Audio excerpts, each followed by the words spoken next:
Hi friends, உங்கள் குழந்தைங்களுக்கு சளி இருமல் இருக்கா? அப்போ தூதுவளையை வச்சு இந்த மாதிரி ஒரு ரைஸ் செஞ்சு கொடுத்து பாருங்கள். சளி இருமல் சீக்கிரமே சரியாயிடும்.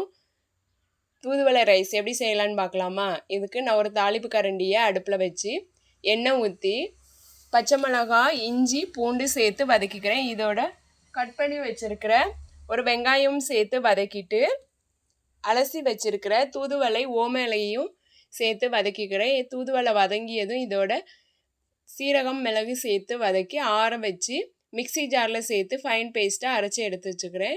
இப்போது ஒரு வடைச்சட்டி அடுப்பில் வச்சு எண்ணெய் ஊற்றி கடுகு ஜீரகம் சேர்த்து பொரிஞ்சதும் இதோட 4 வரமிளகாயை கிள்ளி சேர்த்துக்கிறேன். 1 ஸ்பூன் கடலைப்பருப்பு, 2 ஸ்பூன் வேர்க்கடலையும் சேர்த்து வதக்கிக்கிறேன்.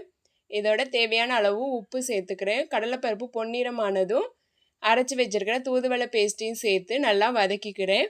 இதை 2 நிமிஷம் வதக்கி எடுத்துட்டு வேக வச்சு ஆற வச்சு வச்சுருக்கிற ஒயிட் ரைஸையும் சேர்த்து நல்லா மிக்ஸ் பண்ணி விட்டுக்கிறேன். இதோட கொத்தமல்லி இலை தூவினா சூப்பரான தூதுவளை ரைஸ் ரெடி. என் குழந்தைங்களுக்கு சளி இருமல் இருக்கிறதுனால நான் இந்த மாதிரி ரைஸ் செஞ்சு கொடுத்தேன். நீங்களும் இந்த மாதிரி உங்கள் குழந்தைங்களுக்கு செஞ்சு கொடுத்து பாருங்கள். கண்டிப்பாக சளி சரியாயிரும். இந்த வீடியோ உங்களுக்கு பிடிச்சிருந்தா லைக் பண்ணுங்கள், சப்ஸ்கிரைப் பண்ணுங்கள், கமெண்ட் பண்ணுங்கள். தேங்க்யூ.